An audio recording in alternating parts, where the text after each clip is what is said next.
Tu vois, il nous dit à droite que les commentaires seront live et ne apparaîtront. On va tester, hein. C'est le crash test, c'est le premier live. On va voir comment ça se comporte.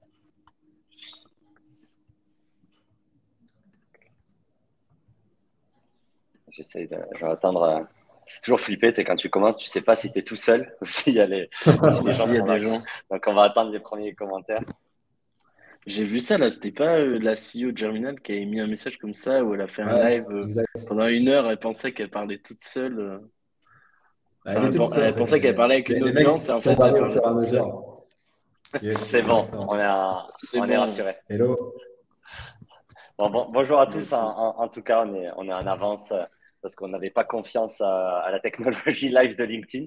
Donc, on a préféré déclencher un peu plus tôt. Euh, et comme ça nous permettra d'être un peu plus long sur les présentations et de déborder parce que vu le nombre de questions qu'on risque de recevoir aujourd'hui, 5 minutes de plus ne feront pas mal. En tout cas, ça me fait vraiment plaisir de vous avoir, Romain et Quentin, sur ce live. Avant de commencer, en attendant que les gens arrivent, est-ce qu'on peut commencer à se présenter? Je te laisse la parole, Romain, nous expliquer. Du coup, on peut déborder des 30 secondes que je t'avais dit, on peut déborder un peu plus. Est-ce que tu peux nous présenter comment tu t'es retrouvé à ce live aujourd'hui? Ouais, donc salut à tous. Donc moi c'est Romain, je suis growth chez Finery. Finery, c'est la plateforme de l'investisseur moderne. En gros, on vous permet d'agréger tous vos investissements en un seul et même endroit pour que vous puissiez monitorer l'évolution de votre patrimoine au fil du temps. Et donc moi, ça fait à peu près 5 ans que je bosse. Alors, au début, quand j'ai commencé, le growth, c'était pas encore un sujet. Et puis au fur et à mesure, enfin, les pratiques ont commencé, enfin, on a commencé à mettre des noms sur des pratiques et donc du coup, je me suis retrouvé là-dedans et j'adore ça. En fait, moi, ce que j'adore, c'est surtout rencontrer des gens. J'ai appris que la façon dont j'apprenais, en fait, c'était pas par la lecture d'articles, de livres ou de regarder des vidéos. En fait, c'était en échangeant avec des gens et du coup, j'adore ça. J'essaye de rencontrer une nouvelle personne toutes les semaines. Et Excellent. donc un peu naturellement, je me suis retrouvé à parler avec pas mal de gens sur des sujets gros, sur des expériences que j'ai fait. Et puis à la suite d'une discussion avec toi, Jérémy, je me suis dit que ça vaudrait peut-être le coup de se lancer. Et du coup, voilà, je suis arrivé dans l'advisory comme ça. On y reviendra sur comment trouver ses clients. Ça sera une des troisièmes parties. Toi, tu viens du SEO à la base. C'est ça, tu avais commencé par le SEO avant que le mot gros hacking et la hype s'installe?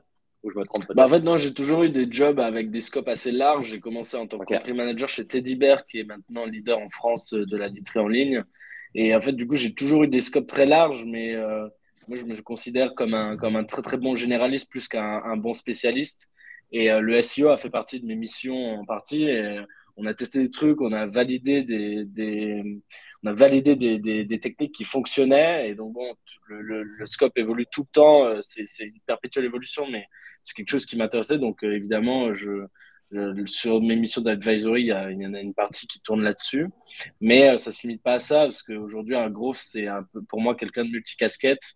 Et donc, je peux passer de sujets SEO à d'autres sujets comme les analytics, par exemple, qui sont une autre grosse partie de mon job aujourd'hui. Et sujets sur lesquels je me suis passionné et donc que je pense maîtriser en partie aujourd'hui, quoi. Bah, canon, on reviendra là-dessus. En tout cas, merci pour les présentations. C'est bon, on reçoit bien les messages LinkedIn, donc on pourra interagir avec les questions. Quentin, pareil, je te laisse te présenter. Yes, bonjour à tous. Du coup, moi je suis Head of Growth chez Libéo. Libéo, c'est une plateforme, une plateforme B2B SaaS pour plutôt les TPE-PME et qui va permettre en fait aux CEO ou aux DAF de mieux gérer en fait leurs finances et notamment toute la partie fournisseur, le paiement des factures fournisseurs, etc. Donc plutôt dans le scope de la compta, etc. Du coup, ça fait 1 an et demi que je suis chez Libéo. Avant, moi, en fait, j'ai commencé à travailler dans le growth il y a un petit peu plus longtemps. Je pense que c'était en 2015. J'ai commencé en fait directement dans le growth par le biais d'une agence que vous connaissez peut-être qui s'appelle Dezio. Donc, j'ai fait mes armes là-bas pendant plusieurs années. Et ça m'a permis de découvrir en fait déjà toute cette partie de missions diverses où il y a des problématiques très différentes d'une boîte à une autre, même si globalement, on a toujours les mêmes problématiques d'acquisition qui reviennent. Mais c'est des expériences très différentes à chaque fois et c'est ça qui m'a beaucoup plu quand j'étais en agence.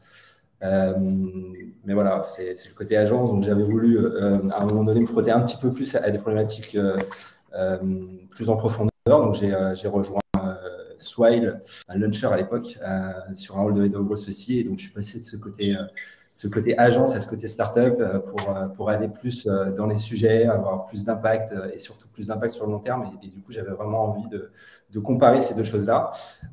Et je pense que ça m'a permis aussi de comprendre que c'est très riche d'avoir des multiples expériences. Et donc, j'ai voulu continuer à garder ces points d'accroche sur d'autres choses, rencontrer pas mal de gens, comme le disait Romain. Je pense que c'est vraiment important dans le growth aujourd'hui de pouvoir confronter les expériences. Et pour moi, une des façons aussi de confronter les expériences, c'est de pouvoir arriver sur du coaching, d'advisoring et de comprendre un petit peu quels sont les challenges de chacun. Non, mais hyper intéressant. Je pense que vous avez déjà répondu à la deuxième question. C'était un peu pourquoi cette envie d'être grosse à Advisor. Un peu pour préciser, toi, quand tu as monté une équipe, donc aujourd'hui, tu as 3-4 personnes dans ton équipe chez Libéo. Et toi, Romain, tu es arrivé un peu plus, hein? Ouais, on a une quinzaine maintenant. Ouais, ok, ouais, énorme. Ouais, ça a bien grossi, ça a bien accéléré l'équipe chez Libéo. Et toi, Romain, tu es arrivé hyper early stage là-bas. Je crois que tu es l'un des premiers employés, si je ne me trompe pas, même avant Y Combinator. Et c'est assez marrant parce que du coup, je sais pas si tu me diras, hein, mais tu avais commencé presque en faisant de l'advisor en fait avant de rejoindre cette boîte.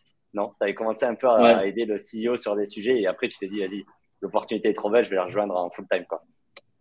Ouais, bah, ça arrive souvent sur des projets où en fait on sent qu'il y a vraiment quelque chose. Là, c'était quelque chose. Moi, je pense que c'est un peu comme nous tous, on fonctionne au gut feeling un peu qu'on a avec à la fois le founder et la boîte et le secteur qu'elle traite. Pour moi, c'était un peu ça. Et donc, ouais, en effet, euh, par la force des choses, c'est comme ça qu'on est arrivé. Et ouais, voilà, aujourd'hui, pas de team encore chez nous, mais on recrute. Du coup, j'en profite pour plugger un peu. Go voir Welcome to the Jungle. Si on rentre dans le sujet, merci en tout cas pour les présentations. Comment ça s'est passé cette première mission d'advisor? Parce que maintenant, il y a un peu plus de maturité, tu vois, on parle d'advisor. Mais comment vous avez commencé? Parce que vous avez tous un taf en full-time dans des boîtes à hyper croissance. Donc, les semaines sont déjà longues. Comment ça s'est venu cette première opportunité? Il y avait ce côté rencontre, mais c'était quoi aussi votre motivation derrière pour accepter ce type de mission? Quentin, si tu veux commencer, toi, j'avais bien compris, du coup, tu avais ce côté agence. Donc, comment tu l'as mis en place? Tu avais commencé chez Swile, tu as commencé chez Libéo, c'était quand ta première un peu mission? En fait, moi, j'ai commencé un peu par opportunité. Quand j'ai quitté Swile, je regardais un petit peu ce qui se faisait sur le marché, je rencontrais pas mal de monde. Et en fait, j'ai fait de l'advisoring à ce moment-là. C'est-à-dire que j'avais à un moment donné pas envie de rejoindre une boîte tout de suite. On m'a proposé de commencer à coacher en fait une personne qui était plutôt junior pour l'aider sur ses sujets, sur sa stratégie, etc. Et donc, j'ai commencé comme ça. C'était plus une opportunité. Comme je disais, j'avais toujours voulu, par contre, garder ce côté partage d'expérience, etc., que j'avais un peu perdu en arrivant chez Swile parce que j'étais très dédié sur ma mission là-bas. Et donc, j'ai commencé comme ça. Et ça m'a beaucoup plu. J'ai retrouvé un petit peu ce côté intéressant que j'avais pu avoir en agence. Et puis voilà, la première mission s'est bien passée. Ça m'a fait rencontrer d'autres personnes qui m'ont présenté ou recommandé sur d'autres missions. Et petit à petit, c'est comme ça que je me suis mis à faire de l'advisoring pour plusieurs boîtes. Et c'est hyper intéressant. Donc tu avais un peu ce bouche-oreille qui s'est installé. Si on revient sur le type de mission, est-ce que tu as fait exprès de prendre des boîtes différentes?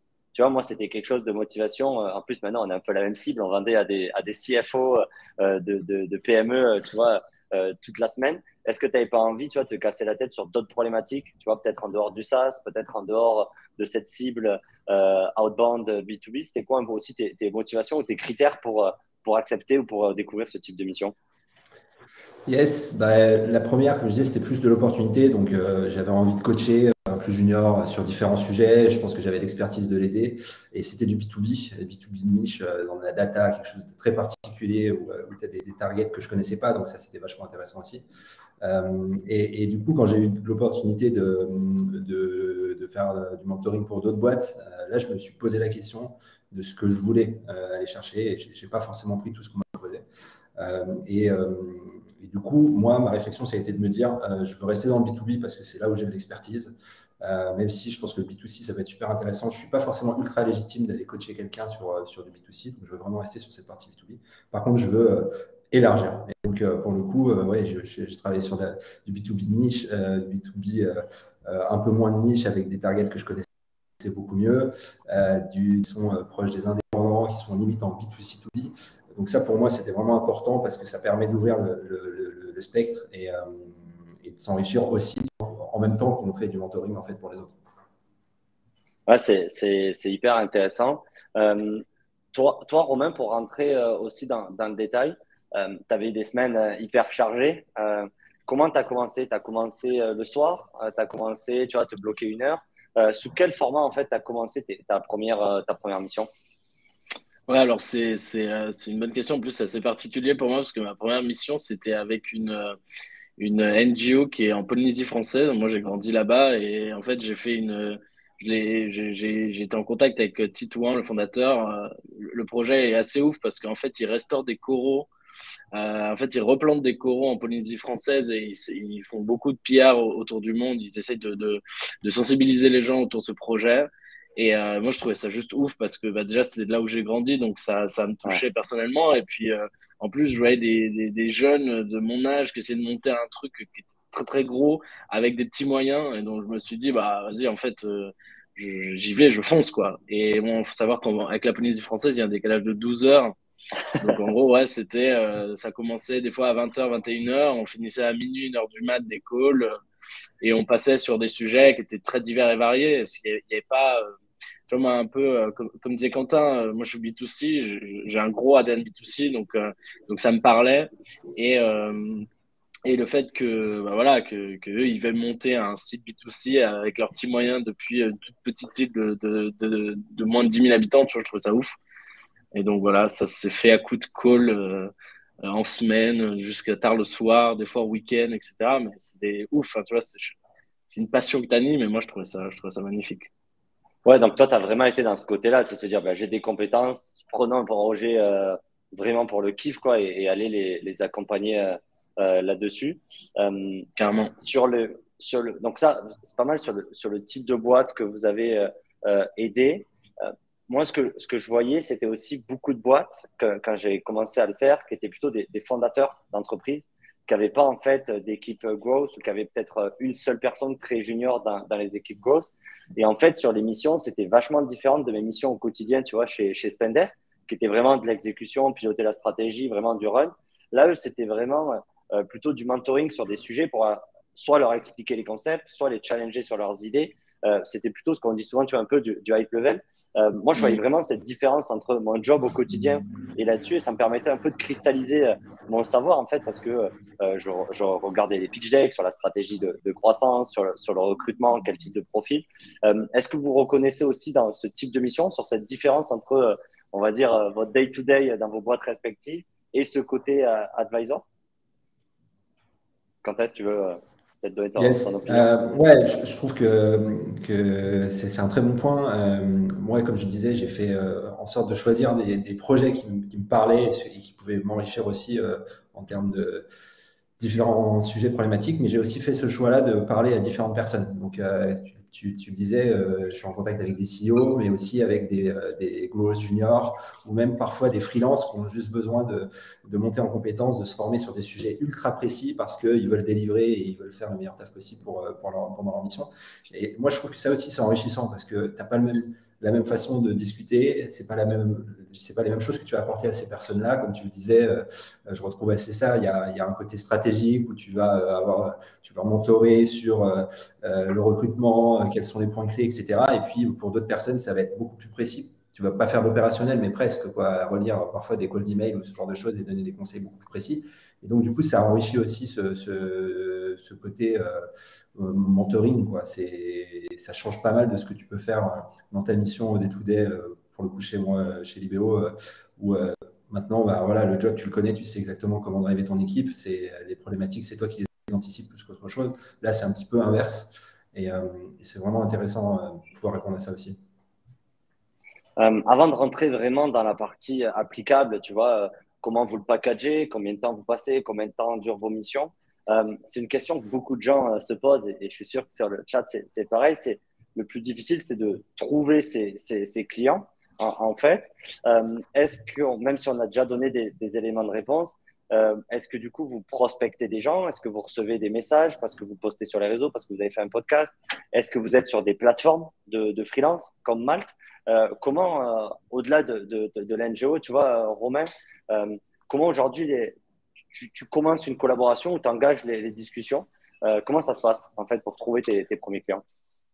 Ouais, alors juste avant de répondre à ta question, je voulais rebondir sur le sujet de compta Ouais, parce que je trouve ça assez intéressant de bien. Enfin, tu vois, moi, je suis en boîte assez early. Le temps qu'on dédie en général à un job full-time, c'est important. Donc, tu vois, moi, je pense que c'est important aussi de savoir, de pouvoir connaître ses limites et de ne pas s'engager non plus dans des missions trop importantes ou dans des sujets trop opérationnels parce que, en effet, comme tu le disais, on a déjà un job opérationnel full-time en fait. Et du coup, pour moi, un advisor, il doit pas faire pour les autres. Il doit aider à apprendre à faire, ou si jamais la personne ne sait pas, ou en tout cas aider à monter en compétence sur le sujet. Et donc, tu vois, moi, mon approche sur le sujet, c'est toujours de dire, un peu comme Quentin, tu choisis les personnes. Moi, je choisis toujours les personnes qui me disent, j'ai quelqu'un en interne qui va pouvoir être sur le sujet, ou alors moi je vais le prendre en main si c'est des boîtes très early dans lesquelles ouais. le CEO va faire la chose, tu vois. Il y a toujours quelqu'un qui fait la chose en fait. Moi je suis jamais un genre d'asset qui est plugué à l'organisation et qui va faire par exemple lancer une campagne Facebook Ads ou lancer un truc sur Google. Je suis jamais la personne qui fait ça parce que je trouve qu'il n'y a pas de valeur ajoutée en fait. Dans ce cas la boîte ne sait pas le faire. Et, et pour répondre à ta C'est question sur la partie sourcing, ben, je pense que comme vous deux, on se fait beaucoup démarcher sur LinkedIn et on commence à créer un peu un réseau. Et en fait, moi, j'ai toujours eu un peu pas un regret, mais quand il y a des belles boîtes que je refuse, ben, en fait, j'ai toujours envie de parler avec la personne. Donc, quand c'est pas des agences de recruteurs qui ne savent pas gérer du cold email et que c'est vraiment des messages bien travaillés, tu vois, bah, du coup, je réponds à la personne, j'essaie de comprendre le besoin. Et si le projet m'intéresse vraiment et que je considère que j'ai assez de temps pour pouvoir les aider et que ça fit mes critères de sélection, bah, dans ce cas, j'ouvre la discussion sur ce sujet-là, quoi. Non, c'est hyper intéressant. Tu as levé un point, je pense, qui est les mauvaises missions à un advisor. Mm, En fait, parce qu'on a parlé en fait des bonnes. Je pense que le risque, et ça nous est tous, je pense, arrivé, c'est justement de tomber dans ce côté trop opérationnel où en fait la société a des mauvaises attentes. En fait, elle pense que tu vas appliquer les choses pour elle. Et donc ça, c'est vraiment le risque, tu vois, de tomber. Notamment, j'avais eu des histoires, tu vois, sur le SEO. Ben, en fait, d'aider la boîte, leur donner les concepts, leur donner un peu, tu vois, les aider à faire la roadmap, mais derrière, s'attendre à ce que ce soit toi qui trouve le freelance, que ce soit toi qui gère le mm, freelance, que ça soit. Ça, c'est vraiment le risque, je pense, et tu as bien fait de le répéter, Romain, dans ce format où vous avez un job au quotidien. Comme on dit, c'est Growth Advisor. Vous n'êtes pas freelance en full-time pour les boîtes. Vous êtes là en support de ces boîtes-là pour les aider sur des mm, sujets. C'est vraiment important de s'assurer que c'est eux qui vont faire, en fait. C'est eux qui vont faire et vous êtes là pour les aider à ne pas faire les erreurs, à aller plus vite sur ce qu'ils vont faire, mais garder cette position-là. Et je pense que tu as raison de répéter ce concept-là. C'est vraiment ça le côté d'advisor, c'est cette partie en support. Quoi. ouais. Donc je trouvais ça hyper intéressant. Merci d'être revenu sur ce sujet. Ce que tu disais aussi est hyper fort, c'est qu'en fait, toi, la majorité en fait, des discussions se créent où les gens veulent Romain en tant que head of growth de leur boîte. Donc, en fait, tu as le CEO qui reach out sur toi et qui te pose des questions. Toi, tu es hyper heureux aujourd'hui chez Finari. Par contre, c'est des boîtes qui ont catché ton attention, donc qui t'intéressent ou qui sont intéressantes. Et du coup, tu crées une relation avec le CEO. Et parfois, ça découle sur, bah, OK, je vais t'aider sur une période là-dessus. Quentin, toi, c'est la même stratégie. C'est des gens qui te chassent sur LinkedIn et tu leur dis, bah, je suis hyper heureux où je suis, j'ai une équipe de 15 bonhommes. Mais par contre, je suis ravi de prendre 30 minutes avec toi pour t'aider sur un sujet. Ouais, je vais rebondir un tout petit peu sur ce qui a été dit avant parce que je trouve ça aussi intéressant. Juste pour préciser un truc, c'est ce que tu disais, pas tomber un petit peu dans la mauvaise mission qui va te demander beaucoup de temps. Alors, en l'occurrence, comme on a un full-time job à côté, ça c'est aussi un challenge, je pense, quand tu fais ça à côté de ton job. Moi, pour le coup, pour m'assurer de ça, j'ai toujours en fait un premier call ultra détaillé où je prends du temps à poser plein de questions pour bien comprendre. quelles sont les attentes, que ce soit pour un CEO ou un boss ou n'importe qui, quelle soit la personne que j'ai en face de moi. Et ça me permet aussi d'éviter qu'il y ait un non-match en fait, entre les attentes et ce que moi je peux apporter. Et je pense que ça, c'est vachement important de le faire parce que ça peut tout changer en fait sur la relation et sur ce que tu vas pouvoir apporter ou pas, quoi. Voilà. Et du coup, pour répondre à ta question, pardon, non, vas-y. Non, pour répondre à ta question, moi, c'est un peu différent.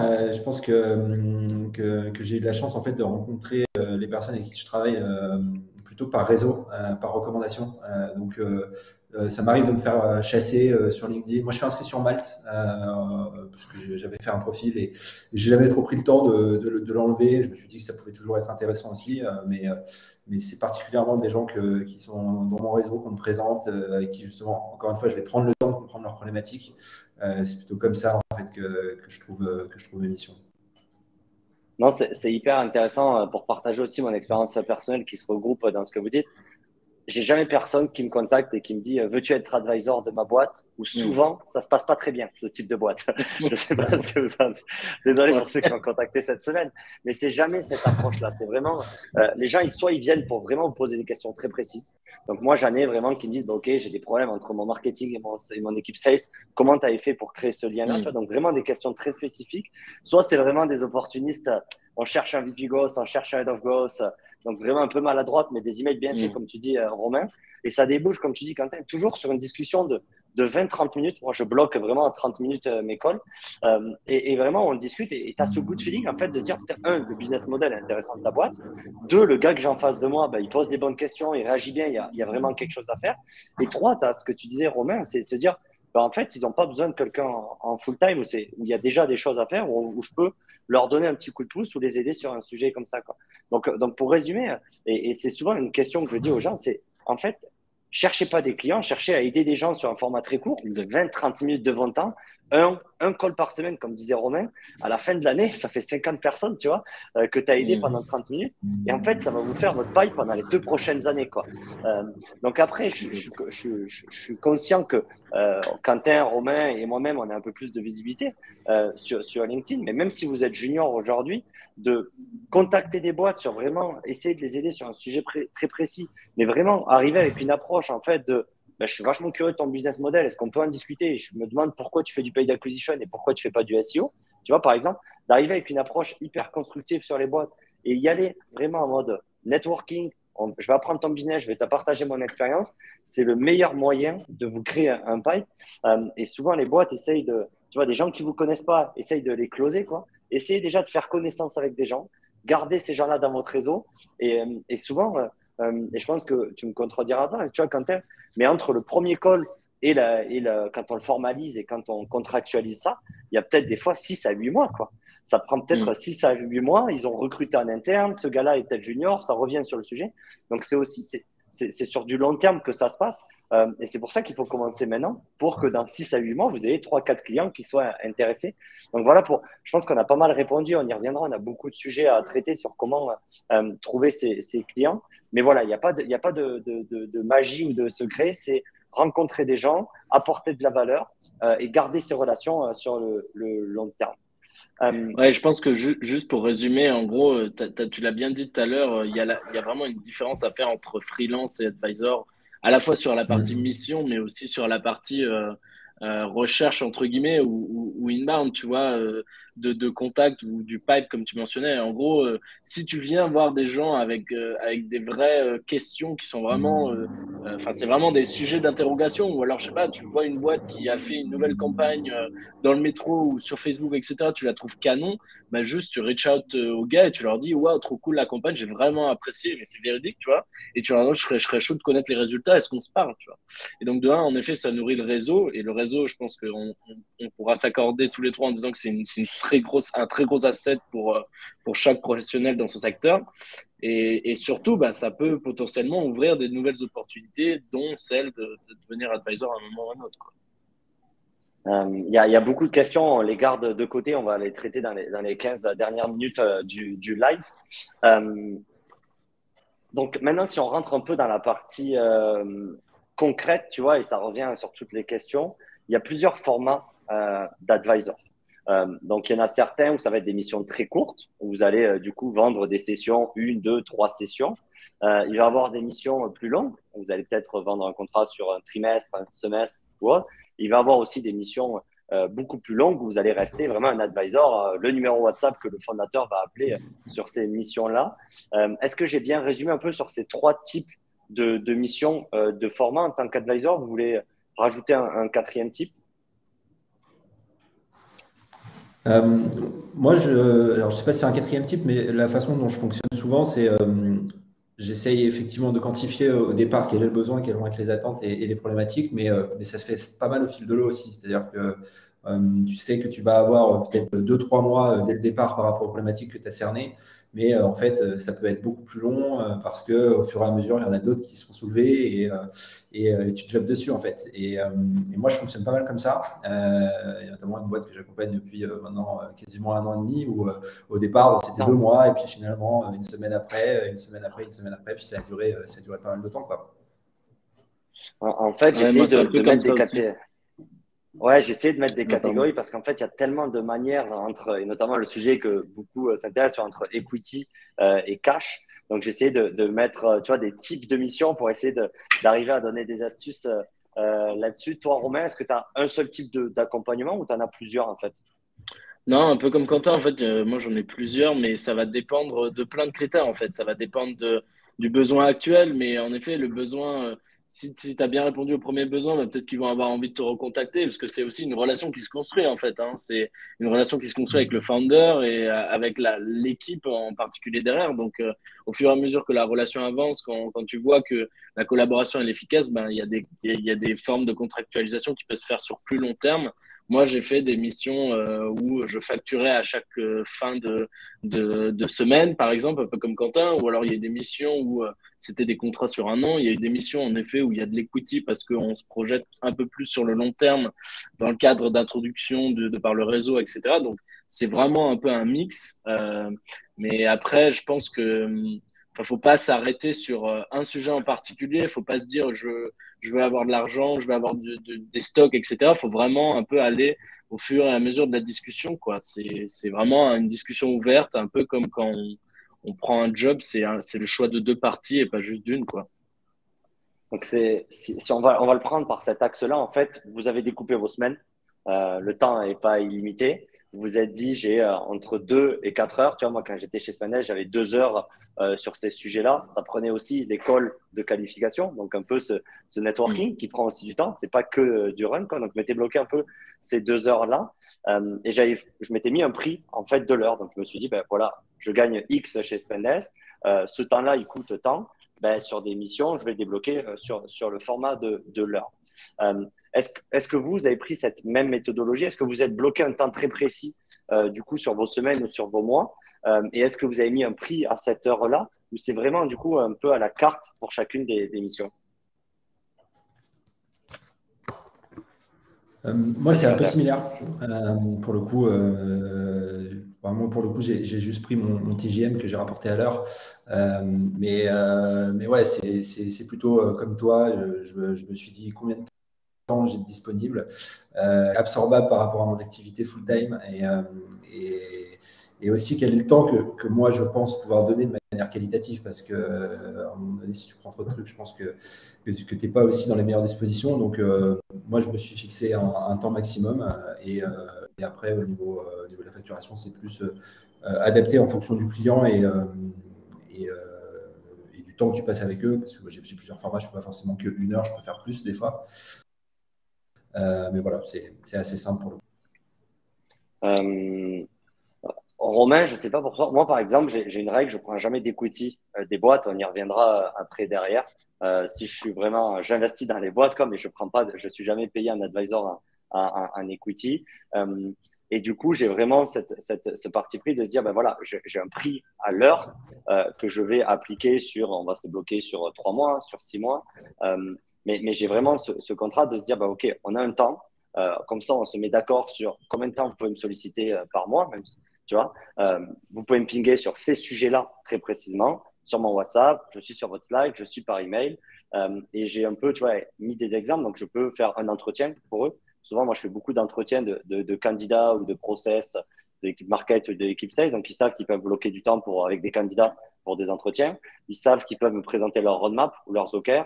Ils savent qu'ils peuvent me présenter, tu vois, je fais des performance reviews des personnes d'équipe, mais j'ai vraiment, tu vois, templétisé mes missions pour leur dire, ben voilà, en fait, si vous prenez Jérémy as a service, on va dire, sur vos missions d'advisory entre 2 et 4 heures du coup par semaine, ben voilà sur quoi vous pouvez me solliciter. Et du coup, il y a un prix qui est très clair, tu vois, sur cet accompagnement.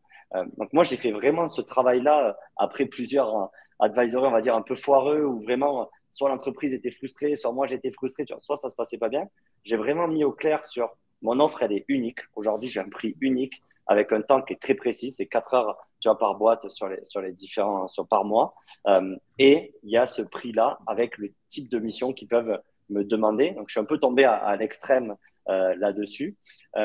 Romain, comment toi, tu l'as mis en place, cette offre-là? Est-ce que tu l'as packagé? Est-ce que tu as mis un prix très précis? Comment ça passe? Je pense que c'est un peu le quotidien de tout Grove qui essaye un peu de templétiser ses sujets, son temps, de calculer un peu son temps. Donc, un peu comme vous, moi, j'ai aussi limité mon temps. Je me suis fixé un nombre d'heures que je prends évidemment sur mon temps perso que je dépasse pas. Et ensuite, bah, moi, j'ai pris des deals en equity. Mais encore une fois, ce que je disais, c'est que ça se fait vraiment. Du coup, pour rebondir, j'ai cette partie aussi TJM que j'ai rapporté à l'heure. Et en fait, ils ont un calendrier spécial à dispo et ils peuvent me set up un call dans les enfin dans les tranches horaires que j'ai fixées. Et évidemment, bah, comme tout calendrier, ça bloque si jamais c'est déjà pris. Et donc, si le deal a été fait en numéraire, si je peux dire ça, bah, dans ce cas, moi, je compte le temps passé et du coup, je parle en facturation. Pour les deals que j'ai pris en equity, c'est un peu différent. C'est en général des boîtes qui sont très, très early, qui ont besoin d'un conseil un peu plus avancé, qui ont besoin peut-être d'un peu plus de temps. Et donc, dans ce cadre-là, pareil, c'est toujours le même calendrier parce que mon temps, il n'est pas compressible. Mais dans ce cas-là, il n'y a pas de facturation, en fait. C'est un deal qu'on a fait ensemble et moi, je peux que espérer que ça fonctionne bien pour lui puisque, bah, enfin, moi, si j'ai pris ce deal-là, c'est que j'y crois, quoi. C'est hyper intéressant et je sais qu'il y a Antoine sur le chat qui était vachement intéressé par ce sujet d'equity. C'est vraiment complexe l'equity. Donc, on va revenir sur la forme, mais sur comment tu l'évalues en fait. Parce que pour moi, dans l'equity, il y a un risque, tu vois, de te faire payer 1000 euros sur tes 4 heures, c'est cash, tu vois. Il y a les 4 heures qui sont données, il y a le 1000 euros. Là, tu vas prendre 4 heures de ton temps pour des pourcentages d'une boîte, mais tu prends un énorme risque de ton côté en tant qu'advisor là-dessus. Est-ce que tu le répercutes du coup sur le prix, en fait? C'est-à-dire tu prends en compte ce risque-là. Comment tu fais un peu ton calcul pour cette position d'advisor quand tu te fais payer ton temps, du coup, en equity? Bah, c'est un peu abstrait parce qu'en fait, le temps, c'est clair que c'est notre asset le plus valuable. Mais si tu veux, ça fait maintenant 5 ans que je suis dans la sphère. Je, j'ai envie de faire des bets à certains moments, tu vois. Et un peu comme nous tous, tu vois, on a dû faire des bets sur du poker, sur des paris sportifs ou en investissant dans certaines boîtes, tu vois. Bah, moi, j'ai voulu faire certains bets et du coup, je me suis dit que j'étais prêt à perdre, en gros, la, Ok. la, la valeur de mon temps sur ce ou ces projets-là parce que bah, j'y crois vraiment et je pense que je peux être un asset valuable pour le projet. Et du coup, je pense que, enfin, pour moi, ça va réussir, quoi. Je vais mettre vraiment toute mon énergie pour que ça puisse pump. Ok, hyper intéressant. Quentin, tu as aussi pris, donc tu parlais du TGM, tu as aussi pris des opportunités en equity de ton côté, des parts dans des boîtes? Non, non, non, moi je suis resté sur un format TJM, pour le coup ça me va bien, les personnes avec qui je bosse ça leur va bien aussi, et du coup c'était assez simple comme ça. Je trouve ça super intéressant, cette question de comment justement, comment tu calcules ce pourcentage, comment tu le mets au bon niveau. Je trouve que c'est super intéressant et super difficile en fait. Du coup, moi, j'ai choisi la simplicité pour le coup, mais pourquoi pas? Je pense que sur d'autres missions, comme tu le disais, Romain, je pense que c'est forcément des boîtes peut-être un peu plus early, donc ça peut aussi être pertinent, quoi. Alors, Romain est Ouais, est c'est le vrai gambler que de la bande, quoi. C'est lui qui est prêt à Yes. prendre des risques avec son temps. Après, mais moi, c'est il y a un vrai truc, que par tu contre, vois, ça... Vas-y, Romain. pardon, excuse-moi. Ouais, je voulais dire, il y a un truc qui est. Moi, j'aime bien faire ça aussi. Donc, je pense que, je ne sais pas, Romain, si. Enfin, tu disais, tu crois au projet, mais je pense que moi, si j'étais amené à prendre de l'equity sur de l'accompagnement, c'est non seulement que je crois au projet, mais aussi parce que j'aime faire ça et je pense que ça m'enrichit de pouvoir accompagner des gens et les aider. Et donc, du coup, je suis aussi peut-être plus enclin à prendre ce risque parce que c'est du temps bien investi aussi pour moi et que ça m'enrichit, quoi. Ouais, carrément. Et ça, c'est un sujet qu'on va peut-être aborder un peu plus en détail après. Mais en fait, quand on fait de l'advisor, ou en tout cas même, enfin, quand on dédie du temps perso à faire d'autres choses que son job, c'est vraiment qu'on aime ça, tu vois. Et moi, j'ai trouvé vraiment beaucoup d'apprentissage dans tous les types d'advisors que j'ai pu faire, avec toutes les boîtes que j'ai pu rencontrer. Et je trouve ça vraiment. Enfin, c'est la learning curve, en fait, elle explose. Je pense qu'on pourra détailler un peu plus, mais du coup, c'est pas du temps. Enfin, j'y vais pas à reculons quand je prends des calls, quand j'échange avec les gens, j'y vais vraiment pas à reculons. C'est au contraire, quoi.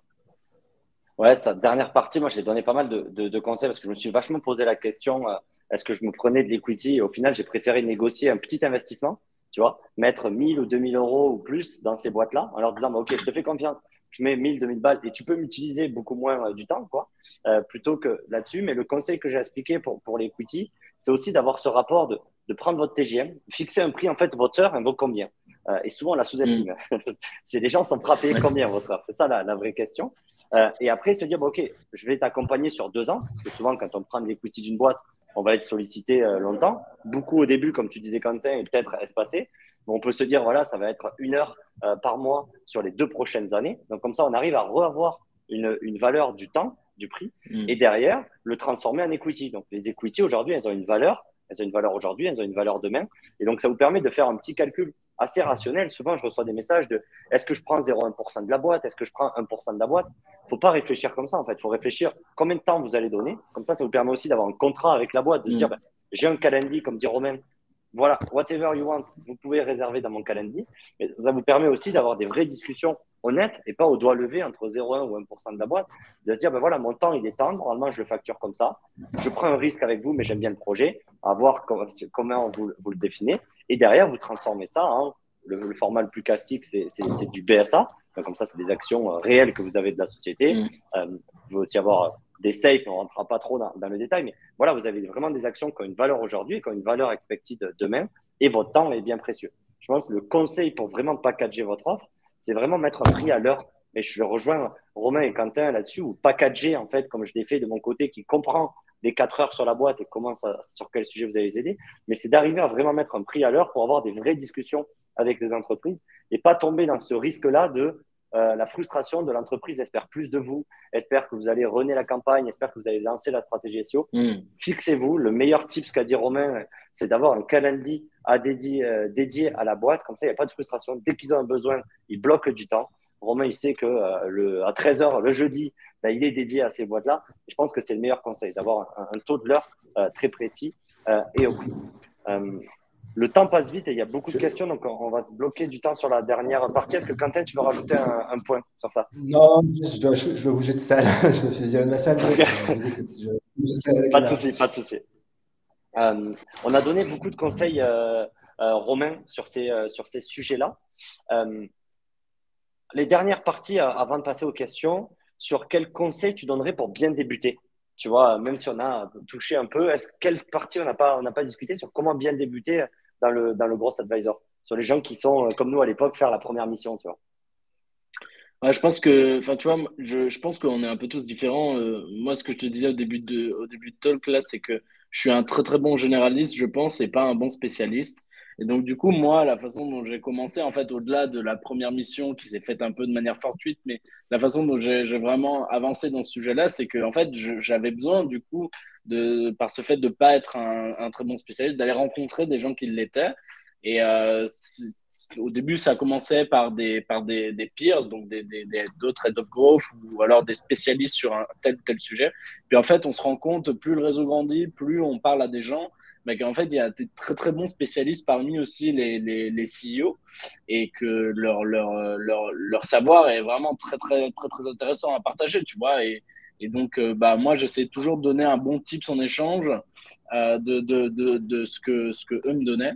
Et je pense qu'en fait, il faut pas forcément chercher à être growth advisor. En fait, tu vois, faut pas forcément chercher à l'être. Il faut plutôt Ouais. chercher à s'améliorer soi-même. Et en fait, petit à petit, on va devenir un peu une référence dans un sujet ou dans un autre. Et justement, l'intérêt de ça, c'est que bah, après, il y a des gens qui vont peut-être vouloir parler avec vous.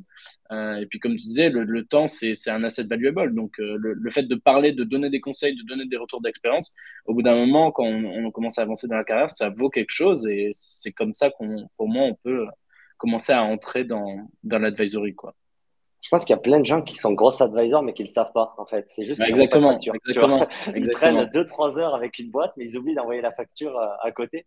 Donc, je suis d'accord avec toi, c'est pay it forward, tu vois, tu donnes 30 minutes de ton temps, mais après, il ne faut pas avoir peur de se dire, bah écoute, je trouve que c'est intéressant, mais moi, mon temps, c'est de l'argent. Donc, Ouais, essayons d'envoyer exactement. un petit contrat, même si c'est un contrat de 2 heures de session pour un petit chèque, quoi. C'est toujours intéressant de dire, bah, en fait, mon temps, c'est valuable. Je te donne des conseils, je n'ai rien en retour, donc je veux bien le faire en petite dose. Mais derrière, il faut contractualiser. Un conseil, toi, que tu aurais, Quentin, pour les gens qui ont envie de débuter ou qui sont sur le point de signer leur première advisory, c'est quoi, quel conseil tu donnerais Un petit peu ce que je disais tout à l'heure, déjà bien comprendre quelles sont les problématiques et en fait ce que tu vas pouvoir leur apporter, parce que je pense que il y a aussi ton expérience qui compte. Tu n'es pas forcément pertinent pour tous les sujets. Il y a des gens avec qui ça a matché et d'autres avec qui ça n'a pas matché. Et je pense que ça, il faut vraiment le percevoir dès le départ. Et puis, ouais, essayer de bien cadrer l'émission. Moi, c'est quelque chose que je demande en fait avec les personnes que j'accompagne parce que euh, ça nous prend du temps et je pense que ce temps, encore une fois, comme on disait tout à l'heure, il est valuable et c'est très important de pouvoir l'investir de la bonne manière. Donc, quand je fais un call d'une heure avec un client, bah, j'attends ce qu'il soit préparé, que les questions, on sache quelles vont être les questions, comment les aborder et que, du coup, ça puisse être le plus efficace possible. Donc, je pense que ça, c'est vachement important aussi quand on débute, de ne pas se perdre dans des détails, d'essayer de bien préparer les choses, limite de faire des récaps si besoin, sans trop y passer de temps, mais faire en sorte que ce soit le plus efficace possible pour apporter la vraie valeur qui est cette valeur de conseil. Exactement. euh, Je pense qu'il y a ouais, un truc intéressant là-dedans, c'est que, tu vois, on l'a dit, bon, on a un peu dit, le temps, en effet, c'est de l'argent, mais ce que souligne aussi un peu Quentin, c'est qu'au fur et à mesure qu'on avance, on apprend aussi à dire non. Et du coup, c'est ultra bénéfique pour nous, en fait. ça, Tu vois, de dire, bah, en fait, non, là, j'ai dédié déjà 1 heure à te parler. Au bout d'un moment, il y a pas mal de gens à qui je peux parler. Et du coup, c'est vraiment ultra important. Je pense qu'au fur et à mesure qu'on avance dans la carrière, on se rend compte de l'importance de la rigueur. On a parlé tout à l'heure du template un peu de son hacking de son temps, en fait. Il faut gérer son calendrier, il faut gérer ses mails, etc. Et puis, plus on rencontre des gens, plus on reçoit de mails, plus le calendrier est chargé, etc. Donc, il faut comprendre que le temps, c'est de l'argent et il faut savoir dire non aussi à certains moments. ça, c'est le vrai conseil, genre le dernier que je donnerais de mon côté, c'est au début, tu as un peu ce sentiment, tu vois, c'est difficile de dire non, tu vois, tu as beaucoup de demandes, tu fais un Carrément. post LinkedIn qui prend 30 likes, tu as 3 gars qui t'envoient un message, et souvent, hein, peut-être la majorité des gens ne seront pas pertinents et ça ne sera pas une bonne relation, comme l'a dit Romain, c'est vraiment une relation, et la majorité des gens qui vont vous contacter, ça ne risque de pas bien se passer, parce que pour différentes raisons. Et donc, c'est hyper intéressant de très vite savoir dire non, soit si le business model vous intéresse absolument pas, pourquoi perdre 30 minutes de votre temps là-dessus? Et Carrément. derrière, surtout s'il y a un désalignement. Ça vous arrive à tous, je suis sûr, des fois de discuter avec une boîte, peu importe l'industrie, et de se dire, bah, honnêtement, je ne comprends pas le business model, je ne comprends pas l'industrie, ou je ne comprends pas du tout votre philosophie, tu vois, d'acquisition ou votre mindset du growth, quoi. Ben, on s'arrête là, quoi. Même si ça fait que Hmm. 15 minutes, c'est pas grave, quand votre temps il est aussi Ouais, précieux que le carrément. mien, on s'arrête là. Et moi, ce que j'ai découvert, c'est d'être très dur dans les messages LinkedIn, d'envoyer vraiment des réponses cash, de dire non, mais je suis pas disponible, en fait, je travaille que pour mes clients, là, j'ai 4 heures, je suis full, on se revoit en mars, de vraiment donner des deadlines. Allez, ciao, quoi, j'ai pas le temps pour le Hmm. moment et ça m'intéresse pas. Ben, c'est là où on voit vraiment, en fait, si les gens sont intéressés et vous et vous essayez de Exactement. vous convaincre, en fait, de dire, si, en fait, je veux vraiment te parler pour ce sujet-là. Et la majorité des gens, ils vont envoyer à tous les head of growth de LinkedIn le même message. Et en fait, vous perdez votre temps. Donc, n'hésitez pas aussi à être très strict, à choisir vos missions, mais à dire non. Et en fait, ça sera aux gens de vous convaincre de venir passer du temps avec vous. Donc, ça serait un peu ce dernier question. Avant les questions, les gars, est-ce qu'on est obligé d'être un senior comme nous pour faire de l'advisory? T'en penses quoi, Romain? Bah, enfin, je pense qu'on y a un peu répondu au fur et à mesure de l'entretien, tu vois. En fait, euh, je pense qu'il y a un truc un peu lié à ce qu'on vient de dire juste avant, c'est qu'au tout début, on est curieux, on a envie de tout faire, et du coup, en général, enfin, moi, ça m'est arrivé plein de fois et je me suis pris plein de taquets en disant arrête de ping les gens, en fait, tu vois, ça sert à rien. Pourquoi tu ping les gens alors que t'as pas creusé le truc? Et donc, ça, je pense que c'est un peu un truc qui s'apprend au fur et à mesure de la carrière. Et du coup, comme tu disais, le fait de dire à quelqu'un non, désolé, je suis pas dispo, on se reparle en mars, en fait, ça t'est utile à toi, mais ça lui est aussi utile à lui, tu vois. Lui, il va peut-être se rendre compte, bah, en effet, est-ce que j'étais vraiment prêt pour ce call? Est-ce que j'avais vraiment listé toutes mes questions? Est-ce que j'y allais pas en disant un peu, yo, j'ai envie de te parler, en fait? Bah, tu vois, non, moi je pense que au fur et à mesure qu'on avance dans la carrière, qu'on prend de l'expérience, on se rend compte que bah, le temps il est important, mais aussi enfin, dans la gestion du quotidien. C'est-à-dire que bah, moi maintenant, j'ai appris ça un peu par des podcasts, etc. Mais par exemple, Xavier Niel, il renvoie un mail d'une phrase ou deux, tu vois. Bah, ok, bah, moi, du coup, je fais ça aussi, parce que ça me permet de gagner du temps. Et mis bout à bout, en fait, au bout d'un moment, ça permet, un, de se focus et d'aller à l'essentiel. Et deux, de vraiment enfin, tu vois, de vraiment couper tout le gras qui est un peu nécessaire, quoi. Donc, en fait, je pense que c'est un peu lié avec le fait de prendre de l'expérience. Je pense que ça sert à rien d'essayer de viser un title sur LinkedIn de Growth Advisor. Tu vois, moi, j'ai pas mis toutes les boîtes avec qui je travaille. Enfin, tu vois, je pense que ça sert à rien de vouloir essayer de choper un peu la fame de ce truc-là. C'est plutôt avancer avec le temps dans sa carrière, voir quand est-ce qu'on se sent prêt et quand est-ce qu'en fait on a l'opportunité, parce que je pense pas que c'est quelque chose qu'il faille forcer, ça se provoque certes, mais ça va arriver au fur et à mesure qu'on va gagner de l'expérience, quoi. Tu viens de me donner une piste sur un dernier conseil. Je pense qu'il y a beaucoup de gens qui sont frustrés de leur salaire dans leur poste actuel et qui se disent qu'ils Ouais. vont arrondir leur fin de mois en faisant du gross advisor. Je pense que c'est la première des conneries, ça à faire. Mm. Soit renégocier votre salaire avec votre boîte, soit changer de full-time jobs. Mais je trouve ça absurde et ça arrive malheureusement trop souvent de gens qui sont frustrés de leur salaire qu'ils ont dans leur full-time job, qui font 60 heures par semaine, 39 heures par semaine, et derrière qui se disent je vais accepter ce type de mission, ce type de mission. Je pense que c'est la première des grosses erreurs, c'est votre temps est Mm. précieux, vous travaillez 40 heures pour une boîte, allez négocier ce salaire-là et allez discuter et expliquer aussi votre TGM, les propositions que vous avez. Mais vraiment, c'est vraiment pas l'argent qui doit être une motivation. Et je pense que Clairement. Romain et Quentin l'ont vachement illustré. Vous avez déjà un full-time job. Rien ne vous rendra plus riche que les actions que vous allez avoir dans la boîte que vous êtes actuellement, le salaire que vous avez tous les mois. Vous ne gagnerez pas plus en étant un gros advisor. Il faut vraiment le faire pour d'autres raisons. Donc, ça serait un Exactement. peu le dernier conseil. Renégocier votre salaire plutôt que d'aller accepter des missions là-dessus. Donc, on a beaucoup de questions, les gars. Je ne sais pas vraiment par où tout commencer. On va commencer par celle-ci qui était assez rapide. Vous êtes un auto-entrepreneur, vous avez une société. Comment ça se passe pour vous, les gars? Moi, je suis un auto-entrepreneur, ouais. Ok. Pareil. Donc, statut assez classique, ouais. Donc moi, j'étais un auto-entrepreneur, du coup, et je suis passé sur une SASU. Et on fera un live en mars avec mon expert comptable. Du coup, on vous présentera un peu les différences et on rentrera dans le sujet avec un comptable qui sera meilleur que nous trois réunis pour expliquer ces différentes formes juridiques et lesquelles choisir, quel avantage là-dessus. Donc rendez-vous en mars pour le live avec mon comptable. Euh, Il y a un message de Benjamin, salut Benjamin d'ailleurs, qui se pose la question, est-ce que les boîtes sont plus prêtes en fait de vous donner de l'equity ou sont plus prêtes pour la rémunération, ou est-ce que vous êtes obligé du coup de un peu évangéliser ce que tu disais, Quentin notamment. Toi, tu n'acceptes que des missions en cash, un peu comme moi. Donc en fait, est-ce que les boîtes viennent te voir en te disant ah, j'ai 1% de ma boîte pour toi, et toi tu clarifies, tu leur dis ben non les gars, c'est ça. C'est quoi? Tu penses quoi? Les boîtes sont plus proches equity ou cash?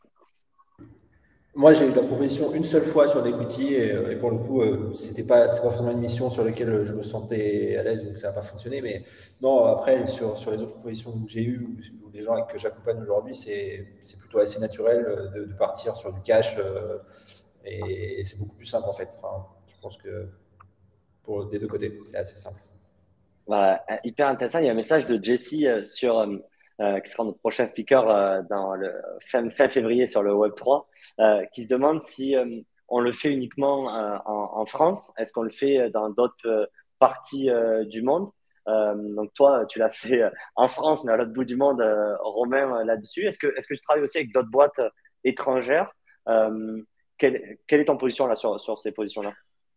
Ouais, bah, du coup, nous, enfin, avec Finari, on a eu la chance et l'opportunité de faire partie du Y Combinator. Et du coup, on a accès à un réseau qui est global. Et donc, oui, ça ouvre pas mal de frontières. Et moi, je me suis pas juste limité à la France.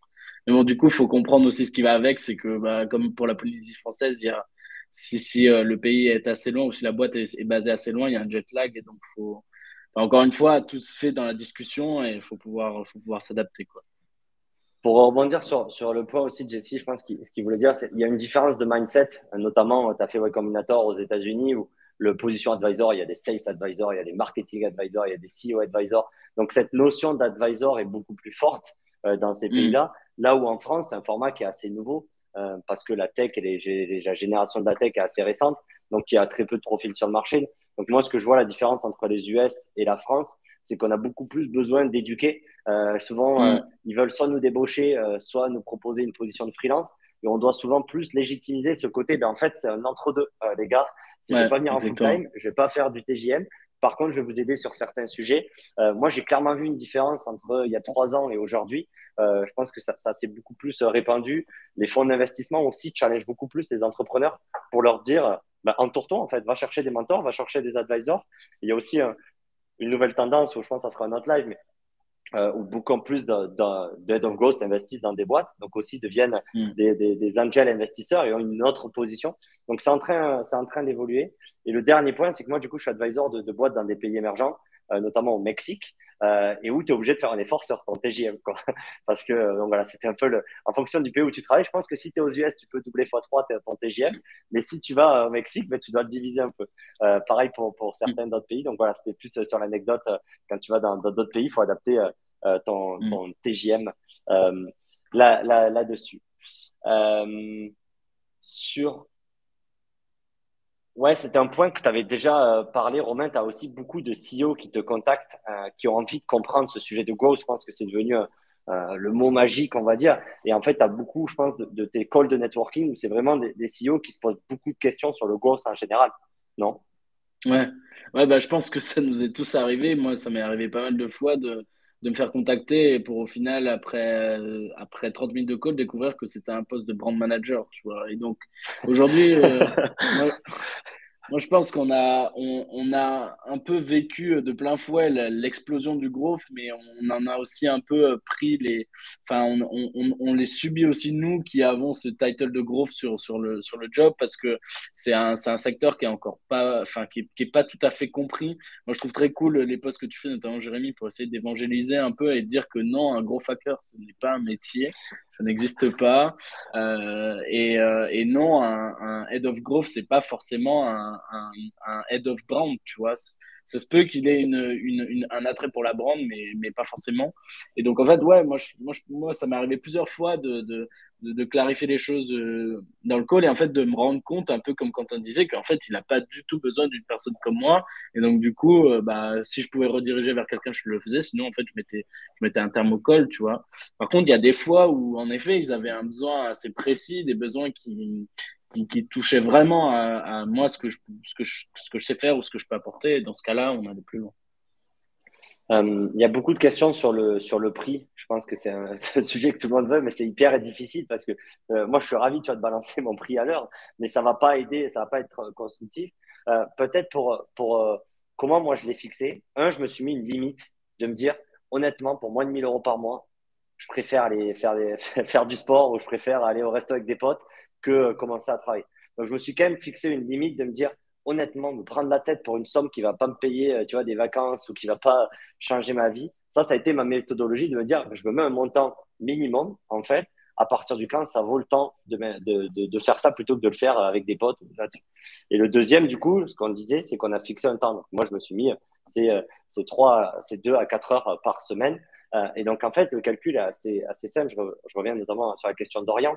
Ben, du coup, je me suis mis mon montant minimum.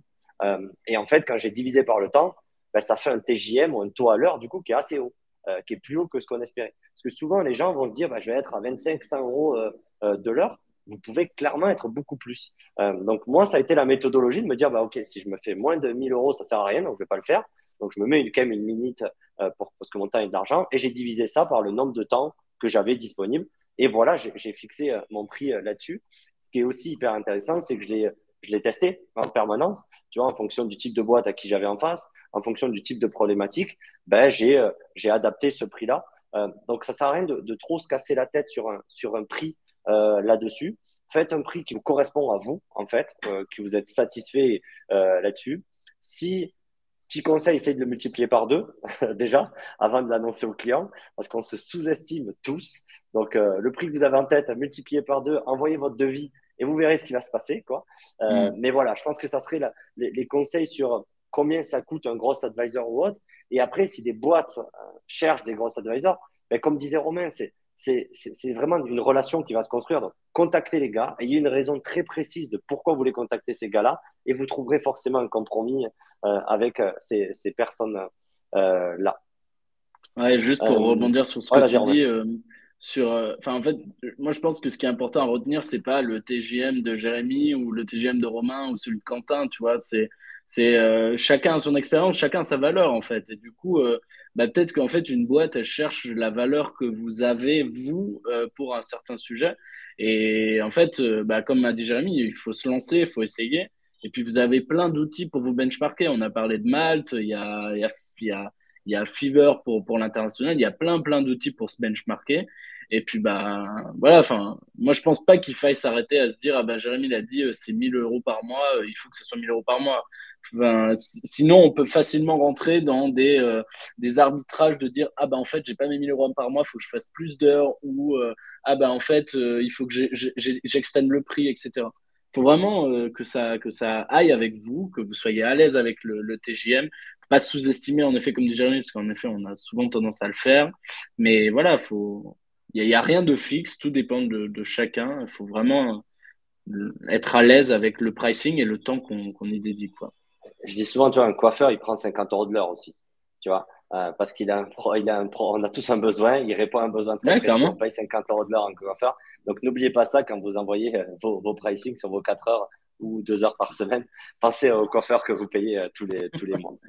Euh, Quentin, une question de Romain, là, n'hésitez pas, il nous reste encore quelques temps là, si vous avez encore des questions. Comment tu choisis, et c'est une très bonne question, ton équilibre en fait entre aller sur des nouveaux secteurs et pas aller sur le concurrent de Swile ou le concurrent de l'IBO, quoi. Tu vois, les boîtes très proches là-dessus, tu as quand même une spécialisation très forte dans les boîtes que tu as choisies dans ta carrière. Comment tu juges ce côté, quoi? Je sais pas s'il y a une bonne réponse à ça. Je pense qu'il y a un côté feeling. Moi, en tout cas, pour ma part, il y a vraiment ce côté feeling. On me propose un truc, j'essaie de comprendre le business model, de comprendre les problématiques, et je me dis, ah ouais, c'est sympa, je connais pas trop, donc j'ai envie de deep dive. Ou alors, je connais vachement bien, et du coup, je vais être ultra efficace sur les conseils que je vais pouvoir donner. Et je pense que, en tout cas, pour ma part, la recherche, c'est de trouver l'équilibre entre ça. Entre ce que je vais découvrir et ce sur quoi je vais quand même pouvoir rester pertinent. Euh, donc voilà, trouver le bon équilibre, essayer de chercher des choses différentes de ce qu'on fait au quotidien sur notre full-time job. Je pense que c'est aussi comme ça que nous, on peut s'enrichir et avoir des nouvelles idées et du coup être encore plus pertinent. Voilà, donc un équilibre entre les deux. Tu avais fait quand même un vrai travail, ce que je disais, tu vois, de moi, de templétiser un peu où je suis bon, les sujets qui m'intéressent. Tu avais fait ça, ce Ouais. travail-là en amont, en fait, de dire, ben, moi, je suis pertinent sur monter une équipe jusqu'à 15 personnes. Tu avais fait cette liste de ton côté, de tes sujets de prédilection, quoi. qui te permet d'être Bien pertinent sûr. face aux fondateurs, peu importe le business En model. fait, ouais, il y a deux façons de voir. Il y a les sujets sur lesquels tu es pertinent. Donc ça, pour le coup, bien sûr, enfin, j'ai pas forcément réagi tout à l'heure sur la seniorité, mais je pense qu'il faut quand même avoir une certaine seniorité sur les sujets pour être pertinent, pour conseiller des gens dessus. Et puis après, moi, il y a des trucs que j'aime pas faire, quoi, clairement. Donc je peux pas prendre des missions où on me demande de faire des trucs que j'aime absolument pas faire, quoi. Même si je peux avoir une expérience dessus, ça va pas me faire kiffer. Donc je pense qu'il faut aussi garder ça en tête. On est là pour accompagner et être pertinent, mais aussi pour prendre du plaisir dans ce qu'on fait. Et en tout cas, moi, c'est comme ça que je fonctionne. C'est hyper intéressant. Je regarde dans la liste de nos dernières questions.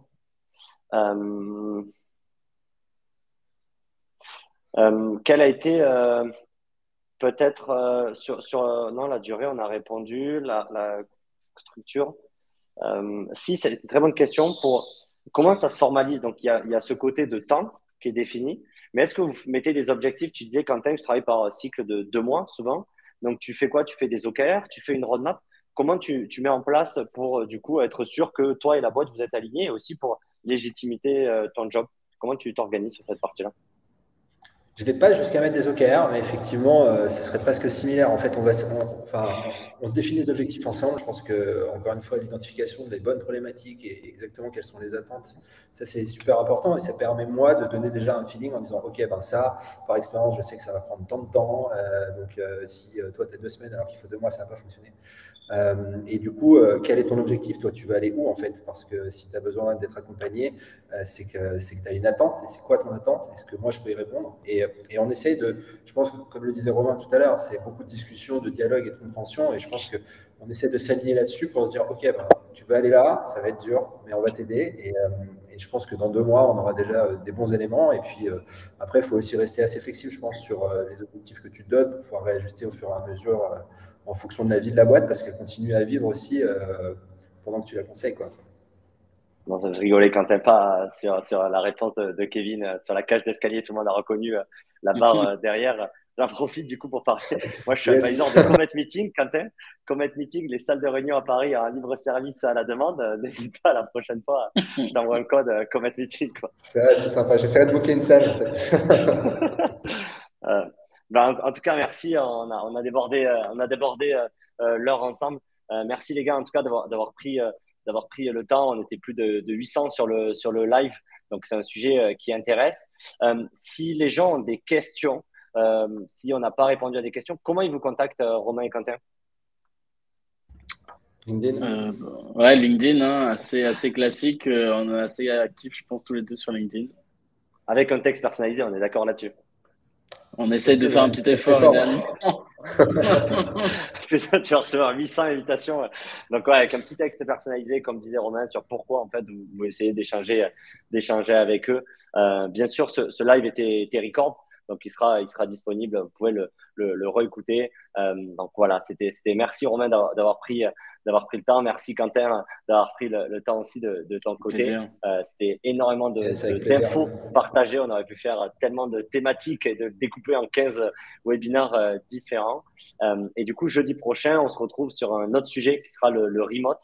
Donc, comment en fait travailler en remote avec le retour expérience de 2 talents du growth qui ont travaillé pour Zapier, qui ont travaillé pour Whereby, certains qui ont parcouru le monde, d'autres qui travaillent au confort, au bord de la mer. Donc voilà, on partagera sur des astuces sur comment travailler en remote. Mais en tout cas, merci à tous pour vos questions et bon après-midi à vous tous. Merci à tous. Bonne fin de journée. Ciao, ciao. Ciao.